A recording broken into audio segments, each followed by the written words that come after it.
When you try harder, life seems to stand still. There is a moment many of us know far too well. A quiet and frustrating season where you feel like you are doing everything you are supposed to do. Thinking the right thoughts, reading the right books, taking the right actions, and yet nothing in your life seems to move even an inch. You wake up each morning with effort in your chest. You go to bed each night with questions in your mind. And somewhere in between, you keep asking yourself why all this trying does not seem to be working anymore. What makes this moment especially confusing is that you are not lazy. You are not avoiding responsibility.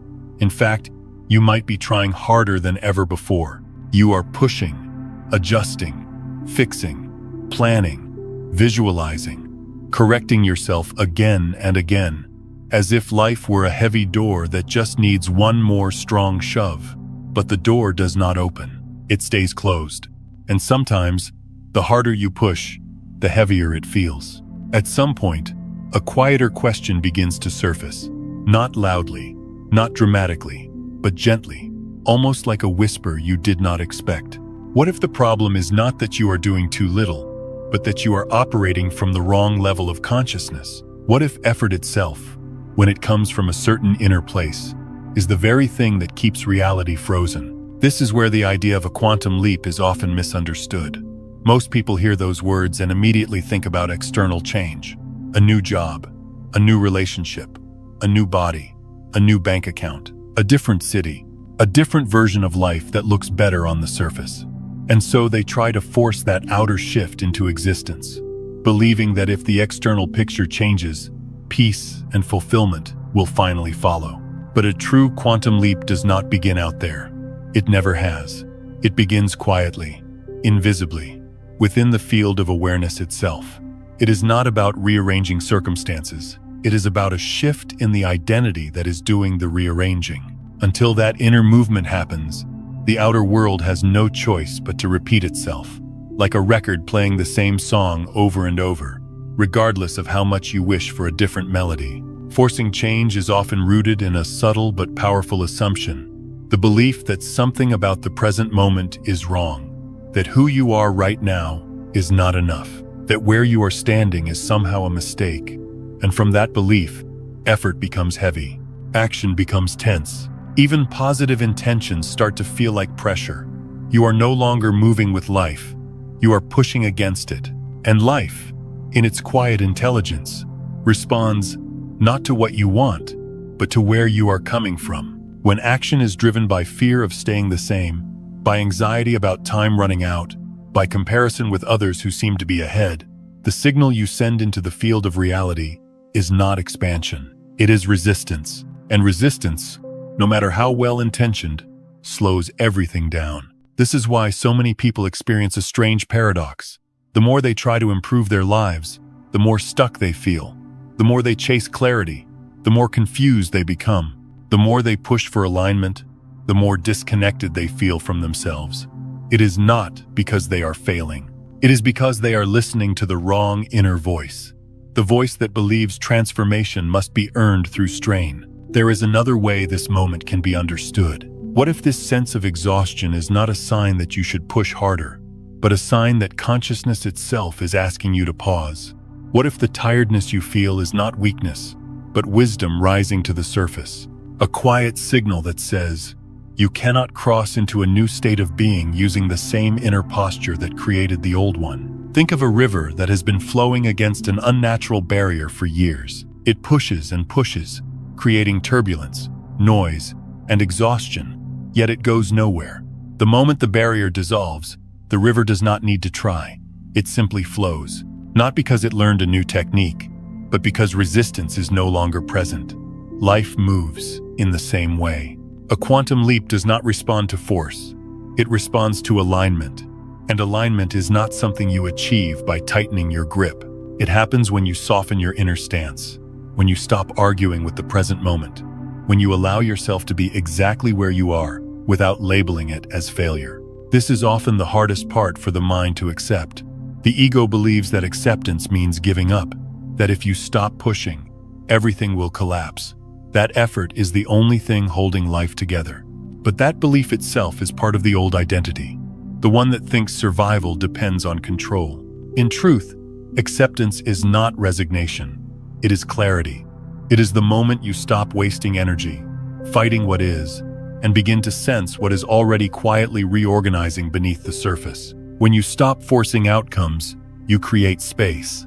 And in that space, something deeper can finally move. If you are feeling tired of trying, tired of fixing yourself, tired of chasing a version of life that always seems just out of reach, there is nothing wrong with you. This exhaustion may be the most honest place you have ever stood. It may be the first crack in the identity that believed worthiness must be proven through effort. Many people never reach this point because they distract themselves with constant motion. But you are here now, and that matters. Because this is often where awakening begins, not with fireworks or dramatic breakthroughs, but with a quiet surrender of an old way of being. You are not broken because forcing change no longer works. You are outgrowing a level of consciousness where struggle felt normal. The feeling of being stuck is not punishment. It is feedback. It is life gently telling you that the next shift will not come from doing more, but from seeing differently. And when that seeing changes, when effort gives way to allowance, when tension dissolves into presence, movement returns on its own.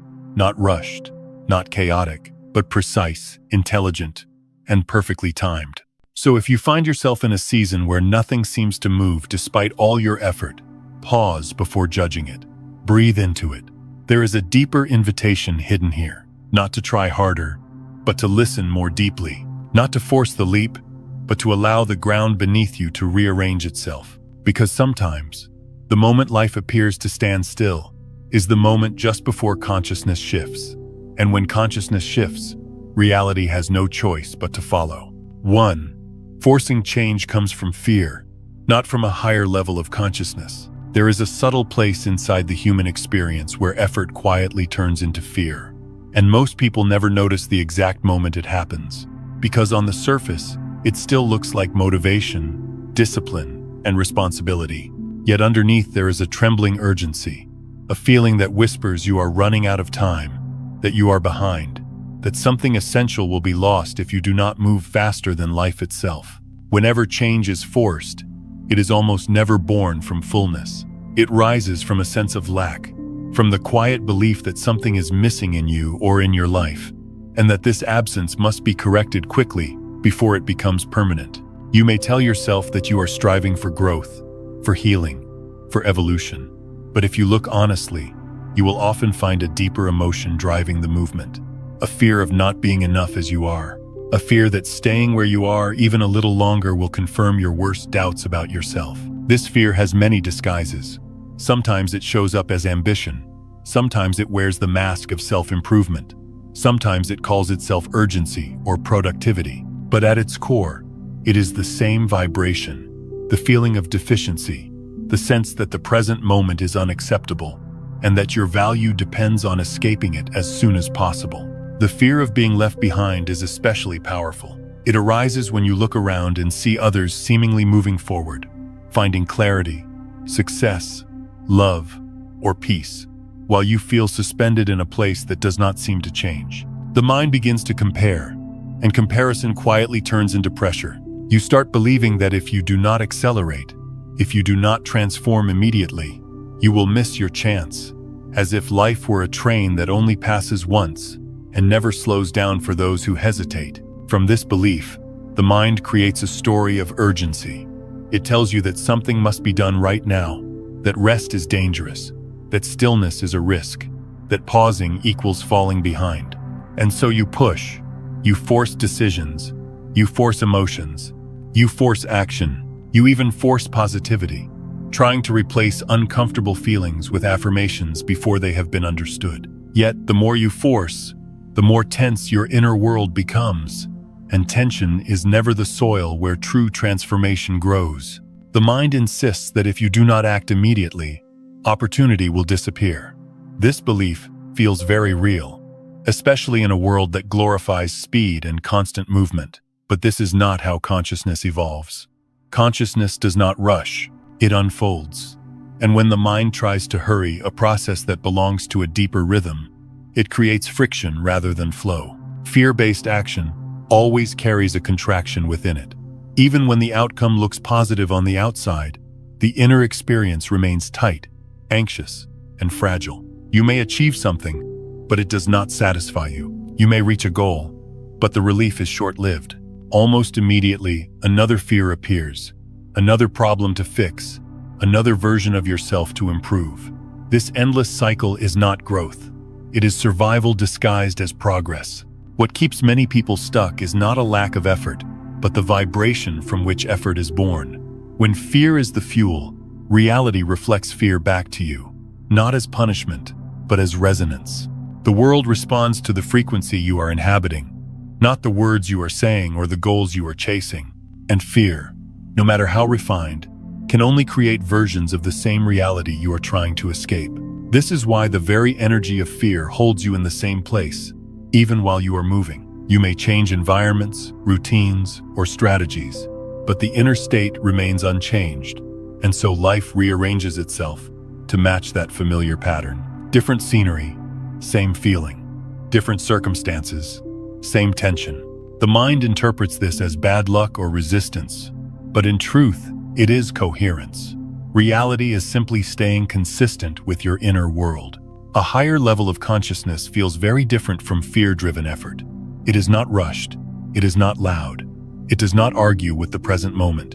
When action arises from awareness rather than fear, it carries a sense of ease, even when it requires courage. There is a quiet knowing underneath it, a trust that you are not late, that life is not against you, that nothing essential is being withheld. From this higher state, change is not something you chase. It is something that emerges naturally as your perception shifts. You do not need to convince yourself to act. You feel guided. You feel aligned. Movement happens without inner violence.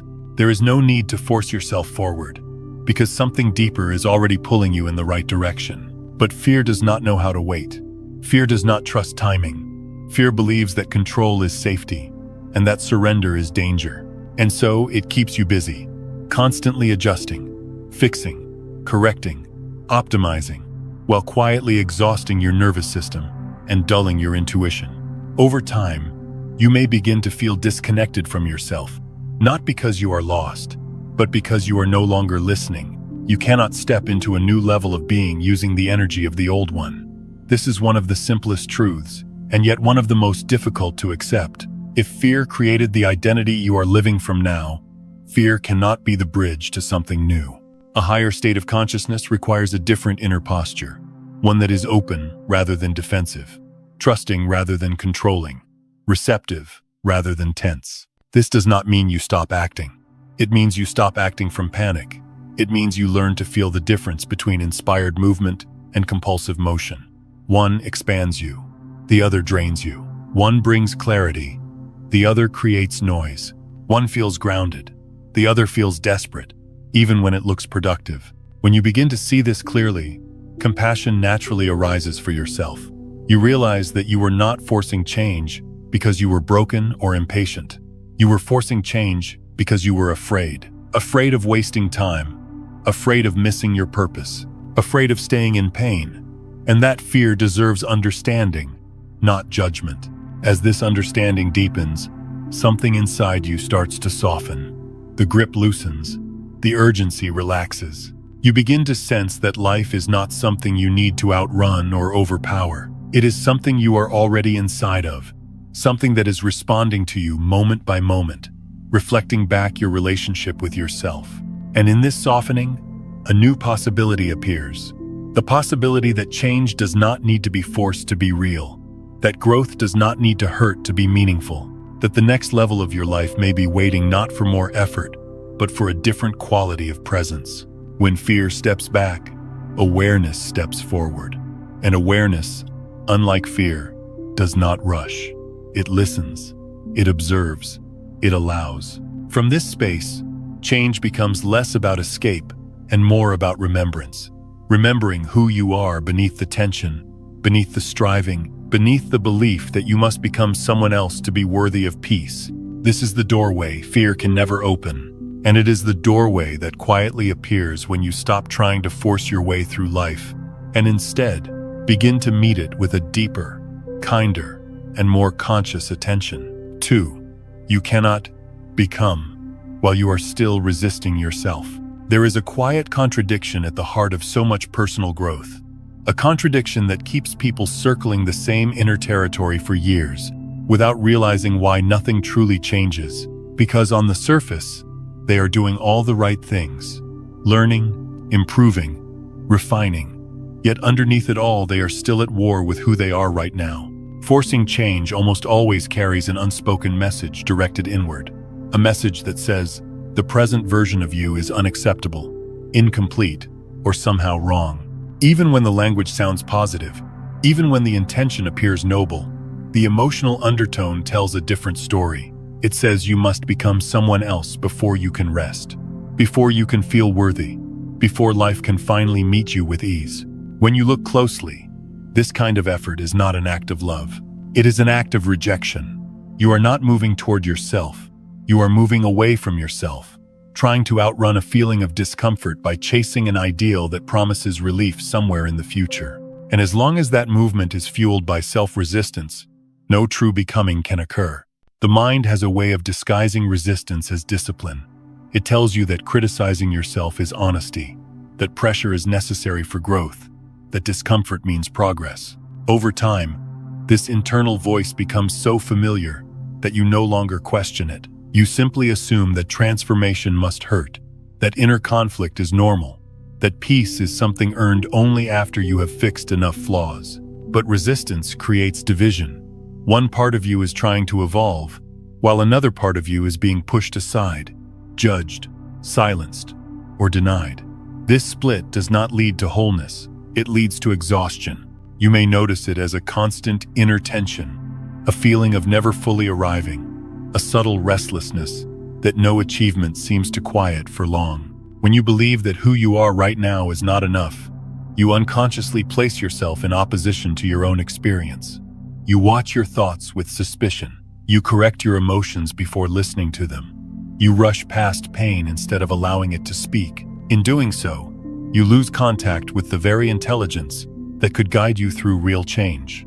This internal resistance creates a long-lasting conflict that drains energy in ways most people never connect to their sense of stagnation. You may feel tired without knowing why. You may feel heavy even when life appears stable. You may feel disconnected from joy, not because joy is absent, but because your nervous system is constantly braced for self-correction. True transformation does not happen in a state of inner violence. It happens in safety, and safety is created not by control, but by acceptance. This is where many misunderstand the word acceptance, assuming it means settling, giving up, or resigning yourself to less than you desire. But acceptance is none of those things. Acceptance is the end of war. To accept yourself is not to freeze your life in its current form. It is to stop fighting the reality that is already here. It is to say, this is what is present now, and I am willing to meet it without judgment.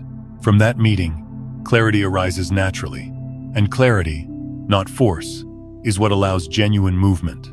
Every deep shift in consciousness begins with an honest acknowledgement of what is, not what should be, not what you wish were different, but what is actually alive inside you right now.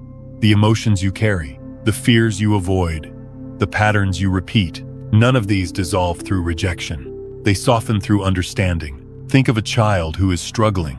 If you constantly tell that child they are not enough, that they must be different, that they must improve before they are worthy of care, the child does not grow. The child contracts. The same dynamic exists within you. The parts of you that are wounded, uncertain, or afraid do not need pressure. They need presence. When acceptance enters, something remarkable happens. The inner tension that was holding everything in place begins to release. You stop wasting energy maintaining a false image of who you think you should be. You stop suppressing emotions just to appear strong or enlightened. You begin to breathe more fully, not just physically, but emotionally and psychologically. This is the paradox the mind struggles to understand. You do not become by rejecting, you become by allowing. You evolve not by fighting your current identity, but by seeing through it.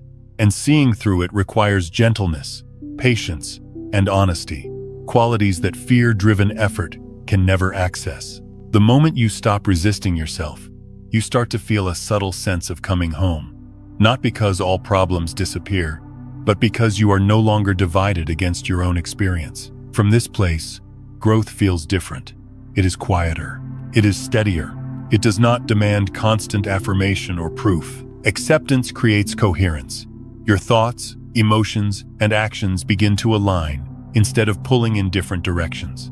When coherence is present, life responds. Opportunities arise without strain. Insights appear without force. Decisions feel clearer, not because you have figured everything out, but because you are no longer clouded by inner conflict. Many people fear acceptance because they believe it will make them passive. In truth, resistance is what keeps them stuck. Acceptance frees energy. It returns you to a state where action arises naturally, guided by intuition rather than desperation. From here, change is not something you impose on yourself. It is something that unfolds as a consequence of deeper understanding. When you accept where you are, you stop seeing yourself as a problem to be solved. You start seeing yourself as a process to be honored. This shift alone can transform your entire relationship with life. You no longer rush to escape discomfort. You listen to it. You no longer judge your emotions as obstacles. You recognize them as messengers. And as this relationship with yourself softens, identity loosens. You are no longer clinging so tightly to who you have been or who you think you must become. In that looseness, new possibilities emerge effortlessly, not forced, not fabricated, but organic, like a tree growing once it is no longer constrained by hard soil. Becoming is not an act of aggression. It is an act of remembrance. It happens when the layers of resistance fall away, and what remains is allowed to express itself naturally. You do not become by pushing the present version of yourself into the shadows. You become by welcoming it into awareness and letting it evolve in its own time. This is why acceptance is not the end of the journey. It is the doorway. When you stop fighting yourself, life stops fighting you. When you stop demanding that you be different, you create the inner space where difference can arise. And when that space opens, transformation no longer feels like a struggle. It feels like truth revealing itself, slowly, gently, and without force. So if you find yourself exhausted from trying to become someone better, pause for a moment. Ask yourself not who you need to be, but who you are refusing to allow. In that honest inquiry, resistance begins to dissolve. And in that dissolution, becoming finally begins. 3. A quantum leap does not happen in movement. It happens in perception. There comes a point on every sincere inner journey where movement stops being the answer. Not because movement is wrong, but because it has reached its limit. And many people feel confused at this stage, wondering why changing circumstances no longer brings relief, why doing more no longer creates clarity, and why effort seems to circle back on itself instead of opening something new. For a long time, we are taught to believe that progress is visible, measurable, and external, that if something in life feels uncomfortable, the solution must be to move somewhere else, fix something else, or become someone else. And so we rearrange our surroundings again and again, trusting that a different configuration of the outer world will finally settle the unease inside.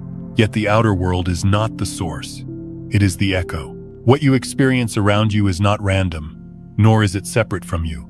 It is a direct reflection of the state of consciousness you are inhabiting. Not your conscious intentions, not your affirmations, not your plans, but your underlying perception of yourself and life. When perception remains unchanged, action becomes repetition. You may change cities, careers, relationships, routines, even spiritual practices, but the same emotional patterns quietly follow you, like a familiar shadow that never quite leaves. The scenery shifts, but the feeling does not. The names change, but the inner story stays the same. This is why so many people feel a strange disappointment after achieving something they once believed would transform their lives. They arrive at the destination, only to discover that the inner climate is unchanged. The restlessness remains, the tension remains, the sense of incompleteness remains, and they wonder what went wrong. Nothing went wrong. Consciousness simply did not move. A quantum leap is not a gradual improvement of conditions. It is a sudden shift in the way reality is perceived. It is the moment the lens through which you see yourself and the world changes. And because reality responds to perception, everything reorganizes without force. Most people try to create this leap through movement.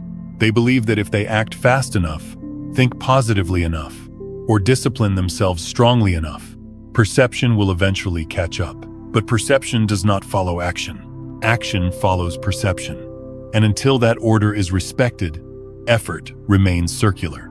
You can think of it like rearranging furniture in a dark room. You may move things around endlessly, hoping the room will feel different. But as long as the light stays off, you will keep bumping into the same obstacles. The moment the light turns on, you may not need to move anything at all. You simply see the room differently, and your relationship with it changes instantly. Perception is that light. When awareness shifts, you no longer experience life through the same assumptions. You no longer interpret events through fear, lack, or self-judgment.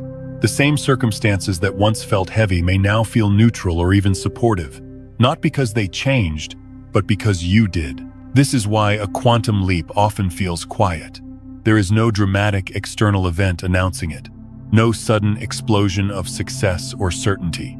It often arrives as a subtle inner realization, a moment where something clicks, not intellectually, but existentially.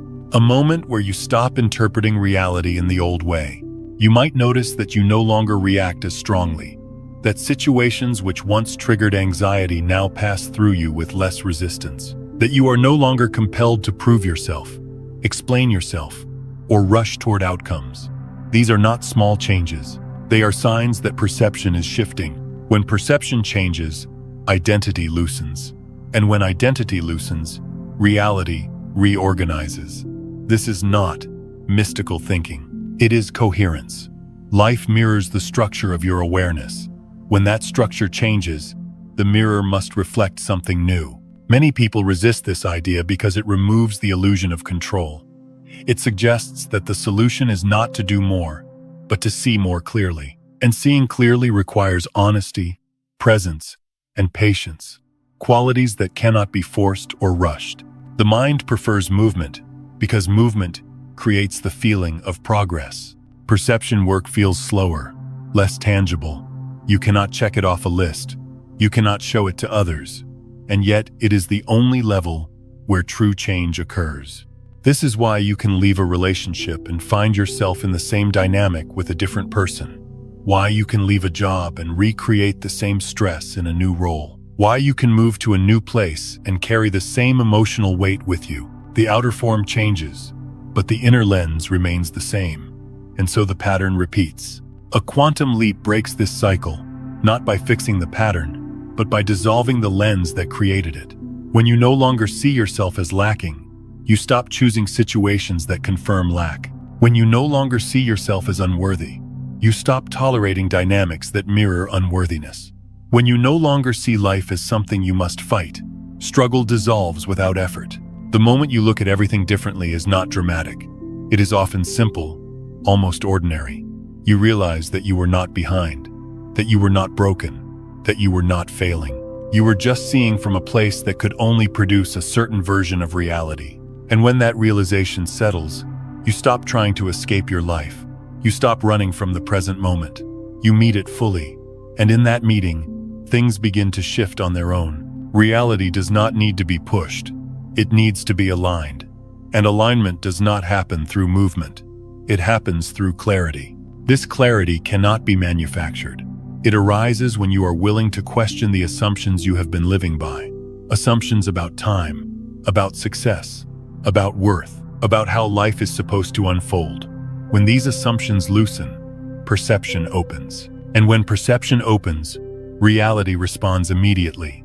Not always in the way you expect, but always in a way that reflects the new state of awareness. This is why forcing change feels exhausting.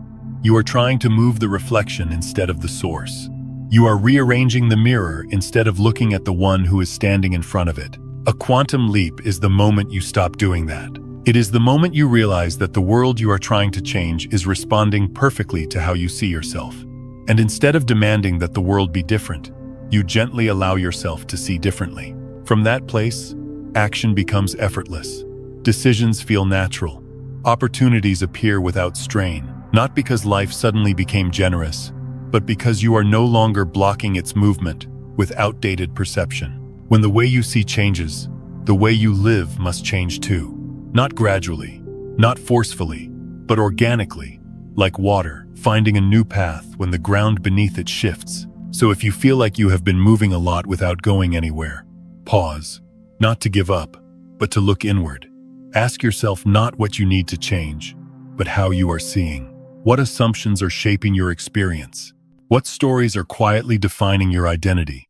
In that inquiry, movement slows. And in that slowing, perception opens. And when perception opens, the leap you have been waiting for is no longer something you need to make. It happens. Not because you pushed harder, but because you finally saw clearly. 4. The more urgent you feel, the more you signal, I am lacking. There is a quiet language that life understands far more clearly than words. A language spoken not through what you say you want, but through the emotional and energetic state from which you live each day. And this is where many people become confused, because they focus on desires, while unknowingly broadcasting a very different message beneath them. Life does not respond to wishes. It responds to states. It does not rearrange itself according to what you hope for in your mind, but according to the inner atmosphere you are consistently inhabiting. And urgency, no matter how justified it feels, carries a very specific atmosphere. It carries the feeling that something essential is missing right now. When you feel rushed, when you feel pressure to arrive somewhere quickly, when patience feels unbearable, you are not just experiencing emotion, you are communicating. You are saying, without words, that the present moment is insufficient, that where you are is wrong, and that fulfillment exists only somewhere else, at some later point that must be reached as soon as possible.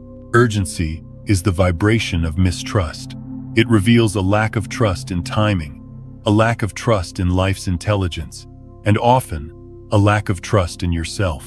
It says, if I do not push this forward, nothing will happen. If I do not hurry, I will be left behind.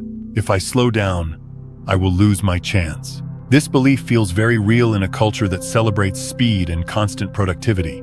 We are taught that calm is laziness, that waiting is weakness, that stillness is dangerous. But this conditioning trains the nervous system to stay in a constant state of tension, always preparing for the next step, never fully resting in the now. From this state, even positive intentions become distorted. You may visualize abundance, but the feeling underneath is anxiety. You may affirm trust, but the body is braced. You may speak about faith, but inside there is a quiet fear that if you relax, everything will fall apart. And life hears that fear more clearly than any affirmation. When urgency becomes the dominant state, reality responds by mirroring urgency back to you, not as punishment, but as resonance. You experience delays, obstacles, and repeated reminders of what you believe you lack. The more you rush, the more life seems to slow you down. The more you push, the more resistance you encounter. This creates a painful loop. Feeling blocked increases urgency. Increased urgency deepens the sense of lack, and the cycle continues, reinforcing the belief that something is wrong, that you are falling behind, that you must try harder. What is often missed is that this pattern has nothing to do with deserving or effort. It has everything to do with coherence. Life reflects the inner message you are sending, and urgency always carries the message of absence. When you are calm, the message changes. Calm does not mean indifference. It does not mean giving up on your desires. It means you are no longer arguing with the present moment. It means you are no longer insisting that now must be different before you can feel okay. Calm says, I am safe where I am. I trust the unfolding. I am not chasing life. I am meeting it. This shift is subtle, but profound. From calm, your actions change quality. They become more precise, less reactive, more intuitive. You stop scattering energy across many directions out of fear, and instead move when movement is truly needed. Many people fear that if they become calm, they will lose momentum. In reality, urgency creates wasted motion, while calm creates alignment. Urgency pushes you to act before clarity is present. Calm allows clarity to arise before action is taken. Think of a musician playing with tension versus one playing with presence. The hurried musician may play more notes, faster notes, but the music lacks depth. The grounded musician may play fewer notes, but each one lands perfectly. Life responds in the same way. When you are synchronized internally, you begin to move in rhythm with life rather than against it. Opportunities do not need to be chased because you recognize them when they appear. Decisions do not feel heavy because they are made from clarity, not panic. The belief that calm will slow you down comes from a misunderstanding of how timing works. True timing is not forced, it is recognized. And recognition requires awareness, not urgency. When you are rushed, you often miss the opening right in front of you. You are too focused on where you think you should be to notice what is already available. Calm brings attention back to the present, where all real movement begins. This is why urgency often delays the very change it is trying to create. It keeps you out of sync. It pulls you into a future that does not exist yet, and away from the only moment where influence is possible. The universe, life, reality, whatever name you prefer, does not need to be convinced. It needs to be met, and it can only be met in the now. When you stop sending the signal of lack, reality stops reflecting lack. When you stop insisting that now is not enough, life stops proving you right. This does not mean everything changes instantly, but the direction shifts, the current changes, the struggle softens. Calm is not passive, it is powerful. It is the state in which energy is no longer leaking through fear. It is the state where you are available to respond rather than react. From here, movement happens at the right time, not the rush time. And right timing always feels different from urgency. It feels grounded. It feels clear. It feels inevitable rather than forced. So if you notice yourself feeling rushed, pressured, or anxious about progress, pause gently. Not to judge yourself, but to listen. That urgency is not a command. It is a signal inviting you to return to presence, to trust, to a deeper alignment with life. When you do, something quiet but important shifts. You are no longer broadcasting, "I am lacking." You are broadcasting, "I am here. I am open. I am ready." And from that state, reality responds in ways that urgency never could. Not faster, but truer. Not louder, but aligned. And alignment, not speed, is what carries you into the next level of your life. 5. Silence often comes before a great leap. There is a phase on the path that almost everyone misunderstands. A phase so quiet and uneventful that the mind immediately labels it as a mistake, a delay, or a sign that something has gone wrong. Yet this phase is often the most sacred threshold you will ever stand on. Because before life rearranges itself in a profound way, it almost always slows everything down. When a deep shift is approaching, movement tends to soften. The usual signs you relied on begin to fade. There are fewer confirmations, fewer responses, fewer visible results. Conversations lose momentum. Plans seem to stall. Effort does not produce the feedback it once did. Life, which used to feel noisy and reactive, suddenly becomes still. To the ego, this stillness feels unbearable. The ego thrives on motion, validation, and reaction.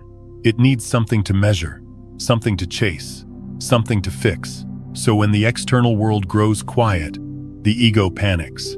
It interprets silence as rejection. It interprets slowness as failure. It interprets emptiness as proof that you are stuck. This is where many people abandon the process too early. They rush to fill the silence with action, noise, or distraction, believing that doing something is better than doing nothing. But in doing so, they interrupt a deeper intelligence that was already at work. Silence is not absence. Silence is preparation. When life slows down, it is often because the structures that once supported your identity are beginning to dissolve. Old motivations no longer drive you. Old rewards no longer satisfy you. Old fears lose their grip. But because the new structure has not yet fully formed, you find yourself in a space that feels undefined, suspended between what no longer fits and what has not yet arrived. This in-between space can feel deeply uncomfortable, especially if you have spent your life defining yourself through progress, productivity, or external affirmation. Without movement, The question arises, who am I now? Without feedback, the doubt appears, am I doing this right? Without results, the fear whispers, maybe I missed my chance. But these thoughts belong to the old system. They arise precisely because that system is losing its authority. At a deeper level, silence signals that the subconscious patterns shaping your life are reorganizing. Habits that once ran automatically are slowing down. Beliefs that once felt solid are loosening. Emotional reactions that once defined you no longer trigger the same response. This dismantling cannot happen while you are constantly stimulated or distracted. It requires stillness. Think of a forest after a fire. On the surface, everything looks lifeless. There is no movement, no color, no growth. To the untrained eye, it appears destroyed. But beneath the soil, seeds are being activated by the heat. Nutrients are being released. The ground is being prepared for an entirely new ecosystem. If you judge the forest too soon, you would miss what is actually happening. Silence works the same way. When life becomes quiet, it is not because nothing is happening. It is because something essential is happening beneath the surface. The old system is being taken apart piece by piece. And dismantling is always quieter than construction. The ego fears this phase because it cannot control it. There is nothing to manage, nothing to accelerate, nothing to optimize. You cannot force the next chapter into existence while the previous one is still dissolving. Any attempt to do so creates tension, confusion, and unnecessary suffering. This is why silence often feels like stagnation to the mind but feels strangely honest to the soul. Somewhere inside, you may sense that this pause is necessary, even if you cannot explain why. You may feel called to rest more, speak less, withdraw slightly from the world, not out of depression, but out of a need to listen. The mistake many people make is assuming that silence must be fixed. They try to recreate momentum by returning to old strategies, old goals, old identities, but those no longer work, not because you failed, but because you have outgrown them. What once moved you forward now feels heavy because it belongs to a previous version of yourself. Silence asks something very different of you. It asks for trust. It asks for patience. It asks for the courage to not know. This is not passive waiting. It is active allowing. It is the willingness to stay present in uncertainty without rushing to escape it. It is the strength to sit with unanswered questions without demanding immediate clarity. If you can resist the urge to break the silence prematurely, something remarkable begins to happen. The nervous system settles. The inner noise quiets. You start to hear subtler signals, not from fear, but from intuition. Insights arise gently, without effort. You begin to sense what no longer belongs in your life, not through force, but through clarity. And then, often without warning, movement returns. Not chaotic movement, not desperate movement, but clean, aligned movement. A door opens that you did not push. A conversation happens that changes everything. A realization lands that redefines how you see yourself. A path appears where before there was nothing. This is why silence precedes great leaps. The old identity cannot cross into the new reality. It must dissolve first. And dissolution happens quietly. The ego wants proof. The soul wants alignment. Silence serves the soul, not the ego. If you are in a season where life feels unusually still, where progress seems invisible, where nothing seems to be asking for your action, pause before labeling it as failure. Ask yourself what might be ending rather than what is missing. Ask yourself what identity is loosening rather than what result is delayed. The absence of feedback does not mean you are off track. It often means you are between tracks. And this space between is fragile. If you rush through it, you carry the old patterns forward. If you honor it, you allow something genuinely new to emerge. Silence is where the old contracts are quietly released.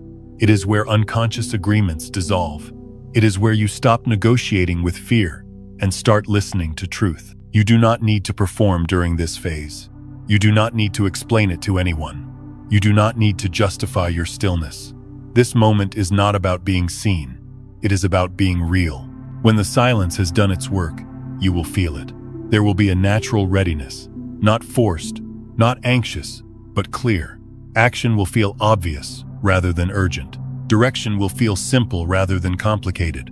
Until then, your only task is not to interfere. If you can allow the quiet to remain quiet, if you can trust that stillness is not stagnation, the silence will open the door you have been trying to push for so long, not because you forced it, but because you finally stopped interrupting the process that was already unfolding. And when that door opens, you will realize that nothing was delayed. Everything was preparing. 6. When you stop trying to fix yourself, you begin to remember who you are. There is a quiet exhaustion that comes from spending years trying to improve yourself. An exhaustion that does not come from effort alone, but from the deeper belief that something about you has always needed fixing. And for many people, this belief becomes so normal that they never question it. They simply build their entire life around becoming someone else. From an early age, most of us are taught, subtly or directly, that who we are is not enough. We are shown images of success, confidence, intelligence, spirituality, and told that if we shape ourselves correctly, if we discipline ourselves enough, if we follow the right formula, we will eventually arrive at a version of ourselves that is acceptable. And so we begin the long project of self-correction. At first, this project feels hopeful. It gives direction. It gives purpose. It promises transformation. But over time, something inside grows tired. No matter how much progress you make, there is always another flaw to fix, another habit to change, another standard to meet. The finish line keeps moving. Peace remains conditional. The truth is simple, but often difficult to accept. You were not born to become someone else. You were born to remember who you already are beneath the layers of conditioning, fear, and adaptation you accumulated in order to survive and belong. Your natural self did not disappear. It was covered. The attempt to constantly change yourself is often an attempt to fit into an image, a role, a spiritual ideal, or a social expectation. You measure yourself against models of who you think you should be, and every difference becomes evidence that you are not there yet.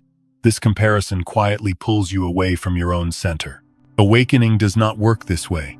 Awakening is not about adding qualities to yourself. It is about removing what does not belong.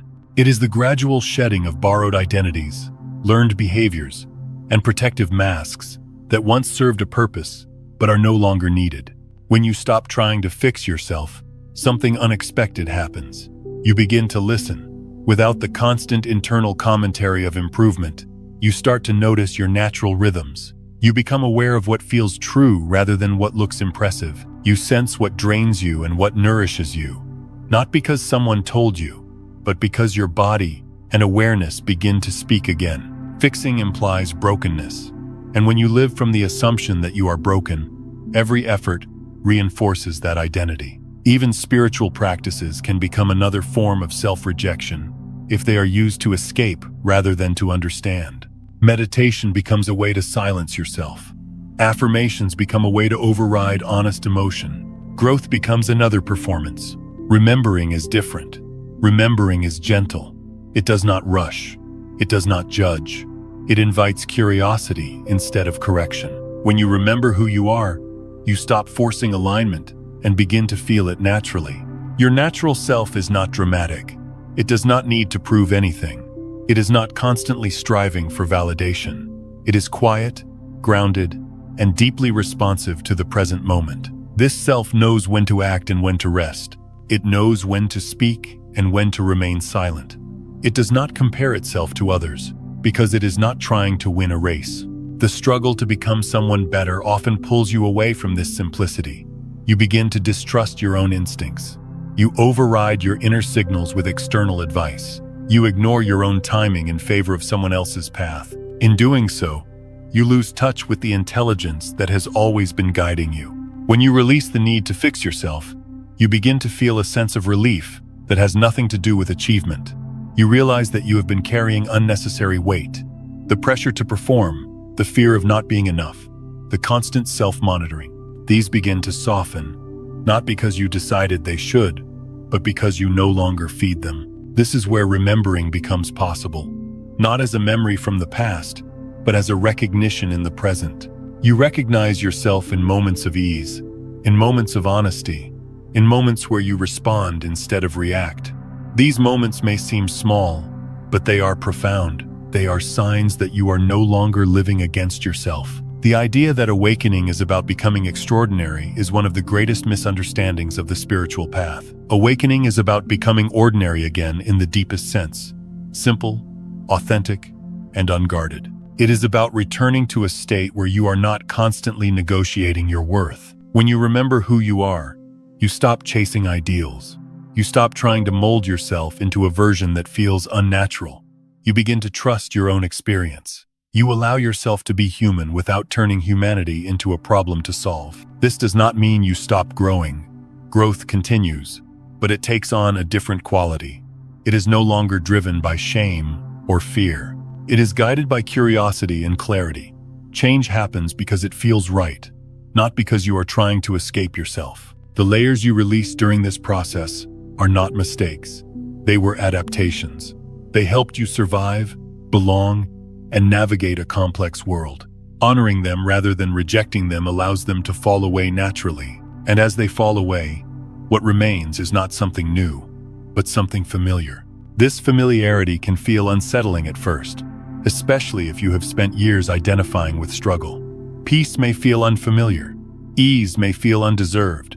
Simplicity may feel suspicious. But if you stay with it, you begin to realize that this is not emptiness. It is presence. Remembering who you are reconnects you with a deeper sense of trust in life. You stop forcing outcomes because you are no longer trying to prove yourself. You stop comparing timelines because you are no longer measuring your value through progress. You move when movement is true, and you rest when rest is true. In this remembering, effort becomes lighter, decisions become clearer, boundaries become natural. You no longer need to ask who you should become. You begin to ask what wants to be expressed through you now. This is the quiet shift that changes everything. Not the creation of a new self, but the release of the false one. And when that release happens, life responds differently. Not because you finally fixed yourself, but because you stopped interfering with what was already whole. Remembering who you are is not an achievement.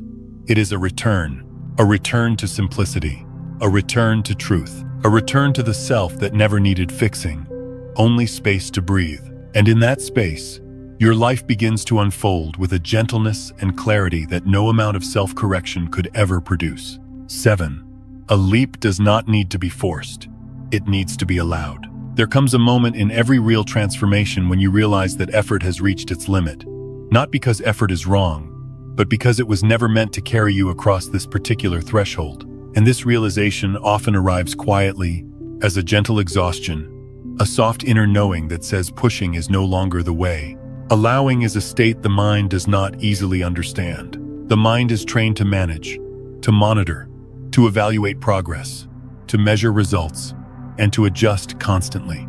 It believes that attention must always be tight, that value must be proven through visible movement, and that if you stop checking, something important will slip away. From this perspective, allowing feels dangerous, almost irresponsible. But allowing is not negligence.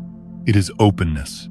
To allow is to release the clenched fist you have been holding around life. It is the decision to stop wrestling with the moment you are in and instead meet it with presence. There is no demand in allowing, no timeline, no inner bargaining, just a quiet readiness to let life move as it needs to move. For many people, the habit of daily self-monitoring is deeply ingrained. You wake up and immediately assess how you are doing, whether you are closer to where you think you should be, whether today looks better than yesterday. This constant measurement turns your inner world into a project, and you into both the manager and the employee, always under review. When you live this way, even growth becomes heavy. Even healing feels like work. You begin to associate worth with momentum, value with productivity, peace with achievement. And without realizing it, you place your nervous system in a permanent state of vigilance. Allowing asks you to step out of that role. It asks you to stop supervising life and trust that something deeper is already coordinating the process. This does not mean you stop caring. It means you stop hovering. It means you no longer demand daily proof that things are working. When you stop measuring your worth through progress, something inside relaxes. You are no longer defined by how fast you are changing or how much you have accomplished. You begin to experience yourself as you are, without the constant pressure to justify your existence through improvement. This shift alone can feel like a relief you did not know you were carrying tension around. Allowing also changes how energy moves through you. When effort is forced, energy contracts. It becomes tight, directional, strained. It feels like pushing water uphill, like swimming against a current that never seems to end. Over time, this effort drains you, even when the intention is growth.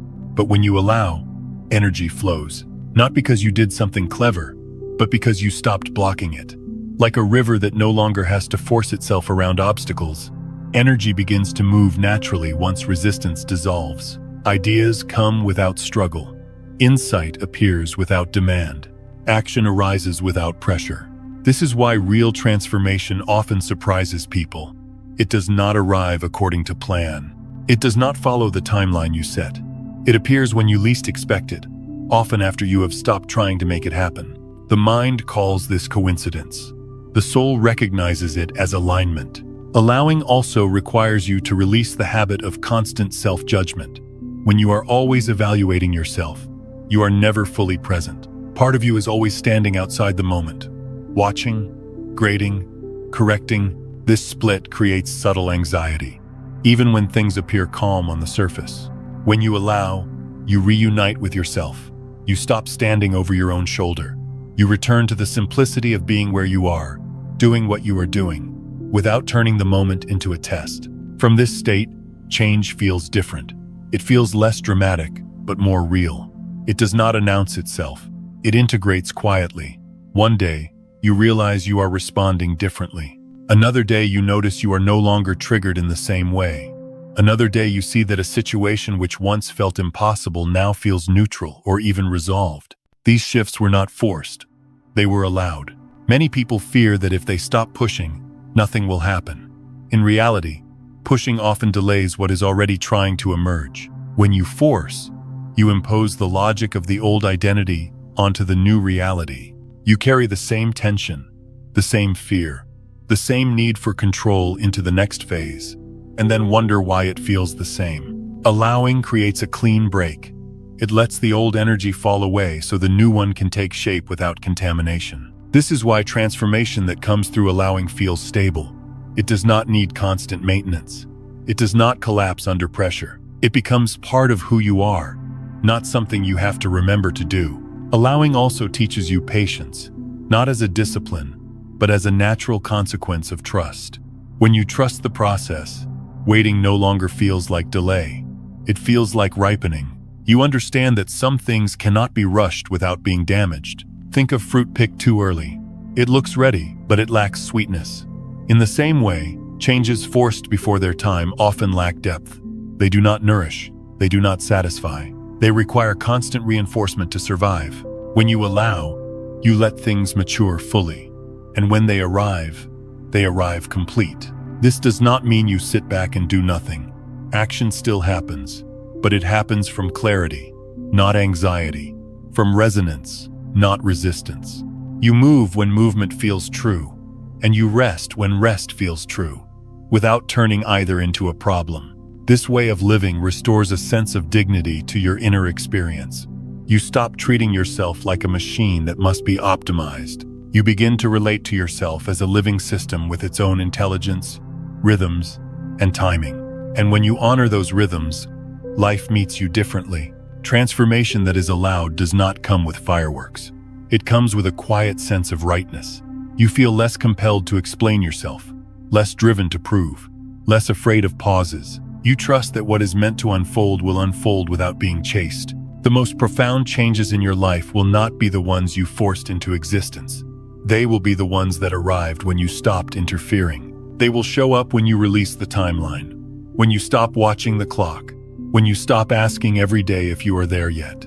They will emerge in the space you created by allowing things to be as they are. This is the great paradox of the leap. It happens when you stop trying to leap, not because you gave up, but because you finally understood that life does not need to be conquered. It needs to be trusted. And when trust replaces force, movement happens on its own, quietly, naturally, and often in ways that feel more graceful than anything you could have planned. This is not passivity, it is alignment. And alignment is what carries you forward when effort no longer can. 8. Real change is not loud. It is quiet. There is a part of the human mind that loves spectacle. It looks for dramatic moments, clear signs, powerful emotions, and obvious turning points, because the ego wants proof. It wants to know that something significant has happened, that progress can be seen, named, and explained. Without visible evidence, it becomes restless and unsure. This is why many people overlook their own transformation. They are waiting for something loud, something unmistakable, something that announces itself as change. They expect awakening to feel like an explosion of insight, a sudden rush of certainty, or a complete emotional reset. When that does not happen, they assume nothing is happening at all. But real change rarely arrives this way. Genuine transformation moves quietly, almost invisibly, because it is not designed to impress the ego. It is designed to shift consciousness, and consciousness does not need noise to change. It needs awareness. Often, the first sign of real change is not something you can show to anyone else. It is an internal softening. A thought that once carried weight now passes more lightly. A situation that once triggered immediate reaction now meets a pause. You notice that you are no longer rushing to defend yourself, explain yourself, or justify your choices. These moments can seem insignificant if you are looking for something dramatic, but they are not small. They are structural shifts in how your awareness is organized. The ego, however, does not recognize subtlety as progress. It wants confirmation through intensity. It wants to feel special. It wants to be certain that it has arrived somewhere new. So it keeps scanning for signs, comparing experiences, and questioning whether this quietness means stagnation. But the quiet is the point. When consciousness changes, it does not announce itself because it no longer needs validation. You begin to experience life with less internal commentary. The constant narration softens. The need to label every experience as good or bad loosens. You are present without turning presence into an achievement.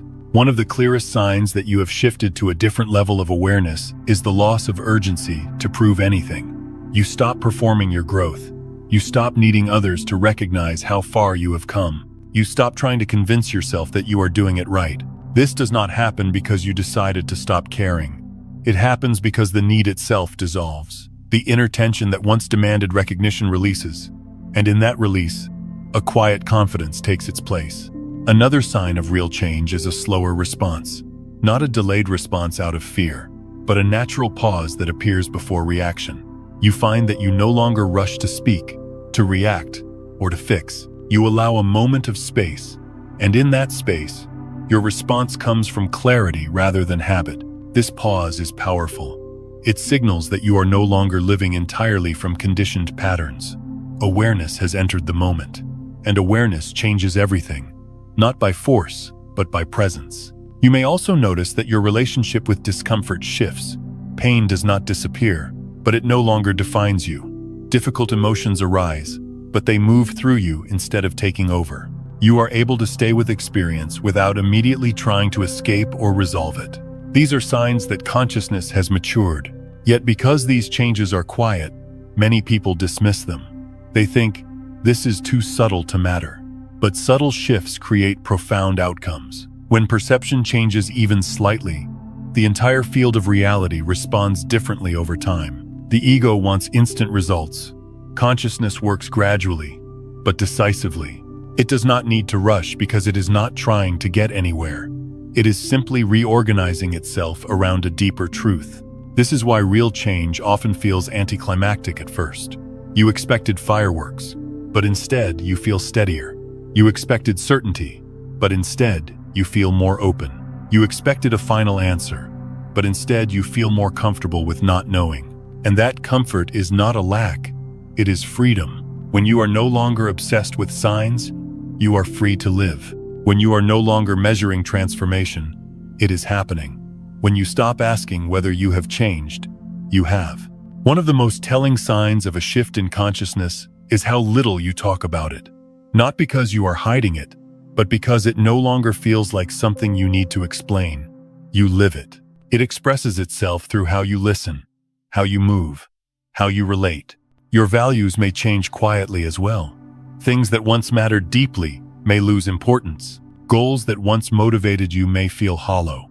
This is not failure. It is reorientation. Consciousness is realigning your priorities without drama. You might notice that you choose simplicity over complexity, honesty over performance, depth over speed. These choices do not come from effort. They arise naturally when awareness shifts. Real change also reduces inner conflict. You are less divided, less pulled in multiple directions, less consumed by internal arguments. This does not mean you have no questions. It means you are no longer fighting yourself while asking them. The ego equates noise with progress because noise creates the illusion of movement. But real movement happens beneath the surface. It happens in how you see, how you feel, how you interpret experience. These changes do not shout, they whisper. And if you are not listening for whispers, you may miss the most important transformation of your life. This is why stillness is such a powerful teacher. In stillness, subtle shifts become noticeable. You begin to sense the difference between reaction and response, between tension and presence, between effort and alignment. When you stand in this quiet awareness, you are already on a different level of consciousness, even if nothing on the outside seems to have changed yet. And because this level is quieter, it is also more stable.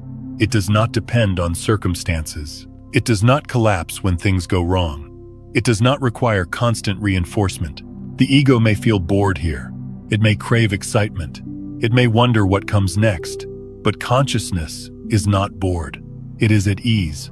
If you find yourself in a phase where nothing feels dramatic, where growth feels subtle, where change feels almost too ordinary to count, do not dismiss it. You may be standing in the middle of a profound shift. Real change does not need an announcement. It shows itself in the way you breathe more fully, in the way you listen more deeply, in the way you no longer need to be someone else. And that quiet, unremarkable, deeply human shift is often the clearest sign that you have already moved to another level of awareness. Not louder, not brighter, but truer. 9. You are not late. You are moving at your own rhythm. There is a quiet pain that comes not from failure, but from comparison. A pain that slowly convinces you that you are behind, that you missed something essential, that life has already moved on without you while you are still standing in the same place, trying to understand what went wrong. Comparison has a subtle way of distorting perception. It pulls your attention away from your own lived experience and places it into someone else's timeline. You begin measuring your life against milestones that were never meant to be yours. You look at where others seem to be and conclude that you must be late, even though you do not truly know the inner cost, timing, or readiness behind their path. From this place, urgency quietly returns. The mind starts to push again. It tells you that you need to catch up, that you need to move faster, that rest is dangerous, and patience is a luxury you can no longer afford. What begins as inspiration turns into pressure, and pressure turns into self-judgment. But life does not move on a single clock. Every journey unfolds according to its own rhythm, shaped by experiences, lessons, readiness, and depth that cannot be rushed or compared. Some paths move quickly on the surface but lack foundation. Others appear slow but are building something that will last. Speed alone tells you nothing about alignment. When you try to force yourself into someone else's rhythm, you create inner dissonance. Your actions no longer match your readiness. Your choices no longer feel grounded. You begin making decisions not because they are true, but because you feel behind. And decisions made from that place rarely lead to peace. This dissonance shows up in subtle ways. You may feel anxious even when things are going well. You may feel disconnected from your own progress. You may sense that something is off, but you cannot name it. That feeling is not intuition failing you. It is intuition signaling that you are no longer listening to your own timing. Honoring your rhythm does not mean withdrawing from life. It means moving in a way that respects your internal alignment. It means trusting that your pace is not random, but responsive to what you are actually integrating at a deeper level. Growth is not only about change, it is about digestion. Some experiences take time to settle. Some insights require space to become embodied. Some shifts need stillness to stabilize. If you rush through these phases, you may arrive somewhere quickly, but you will not feel at home there. When you respect your rhythm, something important happens. The noise of comparison begins to fade. You stop scanning your life for evidence that you are doing it right or wrong. You become more attuned to what feels coherent rather than what looks impressive. From this place, life starts to synchronize. Opportunities appear when you are ready to receive them. Conversations happen when you are able to hear what they are truly offering. Decisions feel less heavy because they arise from clarity rather than pressure. This is not luck, it is alignment. Many people misunderstand timing because they confuse it with delay. They assume that if something has not happened yet, it means they failed or waited too long. But timing is not about waiting passively. It is about readiness meeting opportunity. A leap that happens before you are ready does not feel like a leap. It feels like stress. It feels like constant maintenance. It feels like trying to hold something you are not yet grounded enough to carry. A leap that happens at the right time feels different. It feels stable. It integrates naturally. It does not require you to abandon yourself to sustain it. There is no leap that occurs at the wrong moment. There are only moments when the ego tries to leap ahead of consciousness. And when that happens, life often intervenes, not to punish you, but to protect the integrity of your growth. This intervention may look like delay. It may look like obstacles. It may look like silence. But beneath it all, something is being calibrated. When you stop comparing your path to others, you begin to notice how precisely your life has been unfolding. You see how certain things could not have happened earlier without causing harm. You recognize how experiences that once felt like detours were actually preparations. You begin to trust the intelligence that has been guiding you all along. This trust brings relief. You no longer wake up feeling behind. You no longer measure your worth by milestones. You stop asking why it has not happened yet, and start asking what is being integrated now. And integration is not visible. It does not announce itself. It happens quietly, through lived experience, through reflection, through moments of insight that change how you relate to yourself and the world. When integration is honored, movement becomes effortless. You do not have to force the next step. It presents itself. You recognize it without doubt.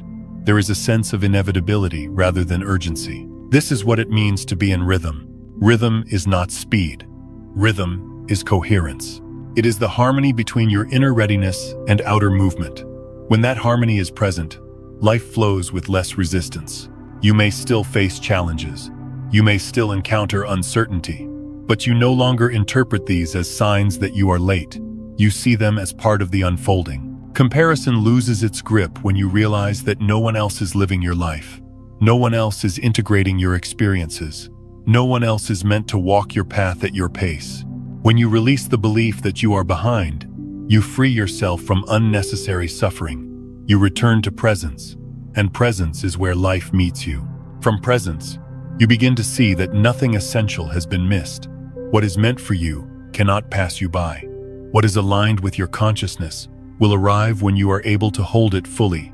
This understanding softens the inner struggle. You stop racing. You stop bracing. You stop demanding that the future arrive before you are ready to meet it. Instead, you move with a quiet confidence, not because you know exactly where you are going, but because you trust where you are. And in that trust, life responds, not by speeding up, but by opening at exactly the right moment. So if you find yourself feeling late, pause and listen beneath the thought. Often what you will find is not truth, but pressure borrowed from someone else's rhythm. Return to your own. Honor the pace that feels honest. Respect the timing that feels grounded. There is no leap waiting for you in someone else's timeline. The leap that is meant for you will happen when you are in rhythm with yourself. And when it does, you will not feel late. You will feel ready. And readiness is always right on time. 10. When you stop pushing, life begins to carry you.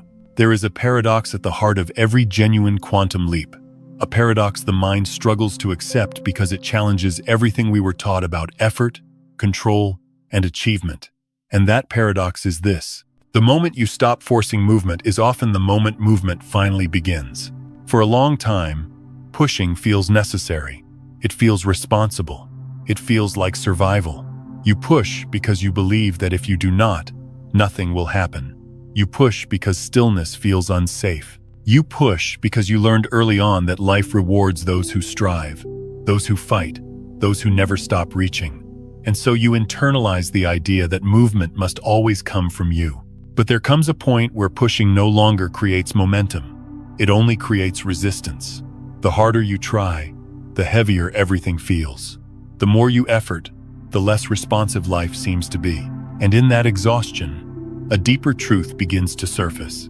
One that was always there but could not be heard over the noise of striving. You realize that the push was never creating movement. It was compensating for a lack of trust. The great paradox of the leap is that it does not happen when you are bracing for it. It happens when you release the stance of forcing and allow yourself to be fully present with where you are. Presence is not passive. It is the most responsive state you can inhabit. In presence, you are no longer ahead of the moment or behind it. You are inside it. When you are truly present, something subtle but powerful shifts. You stop projecting your anxiety into the future. You stop dragging the weight of the past into the now. You meet this moment without asking it to be different. And in that meeting, life responds. Life moves not against you, but with you. When the effort drops away, you begin to notice that life has always been in motion. You were never actually stuck. You were resisting the current. You were trying to swim in a direction that did not match the flow of your own unfolding. The moment you stop forcing, the current becomes visible. You feel a sense of being guided rather than driven. Choices feel clearer, not because you analyze them more, but because you are no longer clouded by urgency. You see openings that were always there but invisible while you were pushing. This is not magic. It is coherence. Life responds to alignment, not pressure. When you are aligned with the moment aligns with you. The relationship shifts from opposition to cooperation. You no longer feel like you are dragging your life forward. You feel like you are being carried. This carrying does not mean everything becomes easy or free of challenge. It means that challenge no longer feels like resistance. It feels like information. It feels like direction. You move with it, rather than against it. One of the clearest signs that you have stopped forcing is the disappearance of inner argument. You are no longer negotiating with yourself about where you should be. You are no longer replaying scenarios, second-guessing decisions, or measuring progress obsessively. There is a simplicity in how you meet each step. From this simplicity, action becomes natural. You act when action is needed. You wait when waiting is true. You do not turn either into a problem. You trust the intelligence moving through you. This trust changes how life responds. People appear at the right time. Conversations happen that clarify things without effort. Opportunities open that you did not chase. Not because you became passive, but because you became available. Availability is different from effort. Effort tries to make things happen. Availability allows things to arrive. When you are available, you listen. When you listen, you respond accurately. When you respond accurately, life unfolds with less friction. This is why presence is so powerful. It removes the need to manage outcomes. You are no longer trying to control where things go. You are participating in the unfolding as it happens. At this stage, something profound becomes clear. You realize that you were never trapped. The feeling of being stuck was created by the tension between where you were and where you thought you should be. When that tension dissolves, movement reveals itself. You see that every pause had a purpose. Every delay had a reason. Every moment of stillness was preparing you to move in a way that would not fracture you. The path was never blocked. It was calibrating. The realization that you were never stuck brings a deep sense of relief. You stop blaming yourself. You stop blaming life. You see that everything unfolded exactly as it needed to in order to bring you to this level of awareness. And from this awareness, life feels different. You are no longer chasing transformation. You are living it. You are no longer waiting for permission to move forward. You are responding to what is already here. The leap you once imagined as a dramatic event reveals itself as a shift in relationship. You are no longer trying to overpower life. You are collaborating with it. This collaboration feels gentle. It feels grounded. It feels sustainable. You are not burning energy to keep things going. You are allowing energy to move you. This is the moment where life begins to push, not in a violent or overwhelming way, but in a supportive one. It nudges you. It opens doors. It rearranges circumstances, and you find yourself moving without strain. Looking back, you may wonder why you tried so hard for so long. Not with regret, but with understanding. You did what you knew how to do, and now you know something deeper. You know that effort has its place, but forcing does not. You know that presence creates movement more reliably than pressure. You know that trust opens paths that control cannot. And most importantly, you know that you were never broken, late, or stuck. You were learning how to stop pushing and start allowing life to carry you. This is the quiet completion of the quantum leap. Not a dramatic escape from where you were, but a return to alignment with what has always been moving through you. When you stop forcing, life does not stop. It finally begins to move with you. And in that movement, you realize that the leap was never about going somewhere else. It was about standing fully here and allowing life to do what it has always known how to do. The leap does not require effort. It requires recognition. If there is one truth that gently reveals itself through every stage of this journey, it is this simple realization that forcing never creates transformation. It only delays it. The more you try to push life into a different shape, the more firmly it seems to resist. Not because life is against you, but because it is inviting you to see from a deeper place, rather than act from the same level that created the struggle. Forcing comes from fear, from urgency, from the belief that something is wrong with where you are, and as long as that belief remains active, no amount of effort can bring real change, because the effort itself is reinforcing the very state you are trying to escape. Transformation does not respond to pressure. It responds to awareness. So before anything else, allow yourself to slow down right here. Not dramatically, not as a technique, just enough to notice your breath, to feel your body soften a little, to let the shoulders drop, to stop bracing for what comes next. This moment does not require you to solve anything. It only asks you to be present. Presence is not passive, it is receptive, and receptivity is the doorway through which all real change enters. There is a deeper intelligence moving through your life than the one you use to plan, analyze, and control. An intelligence that knows timing without measuring it. An intelligence that understands when to move and when to wait without explanation. You do not need to create this intelligence. You are already inside it. When you stop trying to manage every outcome, you begin to feel it. A quiet steadiness underneath the noise. A sense that something is holding you even when you do not know what comes next. This is not blind faith. It is lived trust. The kind that comes from recognizing that life has been responding to you all along, even when it did not look the way you expected.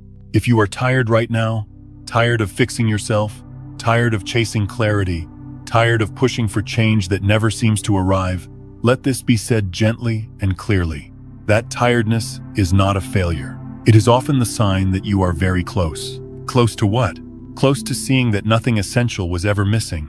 Close to realizing that you were not meant to force your way into a better version of yourself. Close to understanding that the leap you have been waiting for is not an action you must perform, but a perception you must release. The mind believes that awakening will feel like an achievement, something earned, something proven. But awakening often feels like relief, like setting down a weight you forgot you were carrying, like stopping an argument you did not realize you were still having with life. The moment you stop fighting the present moment, something subtle but profound happens. Energy that was tied up in resistance becomes available. Attention that was scattered across fear returns to now. And in that return, clarity arises naturally. You do not need to make the leap happen. You only need to recognize where you are already standing. Recognition changes everything. When you recognize that you are not late, urgency dissolves. When you recognize that you are not broken, the need to fix yourself fades. When you recognize that this moment is not an obstacle, resistance loses its purpose. And without resistance, movement is inevitable. The leap does not come crashing into your life. It unfolds quietly as you stop opposing what is. One day, you realize that you are responding differently. Another day, you notice that the struggle no longer defines you. Another day, you feel a calm confidence that does not depend on outcomes. This is the leap. Not a dramatic escape from your life, but a deeper inhabiting of it. Not a sudden change in circumstances, but a steady shift in relationship. You begin to trust yourself again. Not the version of you that is trying to control everything, but the deeper self that knows how to listen, how to feel, how to move with life rather than against it. From this place, effort becomes lighter, action becomes simpler, decisions become clearer. You are no longer forcing life to open. You are recognizing that it has been open all along. There is nothing you need to prove now, nothing you need to rush toward, nothing you need to escape from. This does not mean your life will stop changing. It means it will change without violence. If you take anything with you from this moment, let it be this quiet permission to stop pushing, to rest inside awareness, to trust that what is meant to unfold will do so without being chased. The leap happens when you stop asking when it will happen. It happens when you stop trying to become someone else. It happens when you stop arguing with this moment. Because the moment you stop resisting what is, you align with what is becoming. And in that alignment, you realize something deeply reassuring. You were never stuck. You were never behind. You were never failing. You were learning how to see. And now that you see, there is nothing left to force. Only something to allow. Breathe into that. Let it be enough. The leap is already here. Not as something you must reach for, but as something you finally recognize by standing still, open, and no longer at war with the present moment. This is where peace begins. And from peace, everything else follows.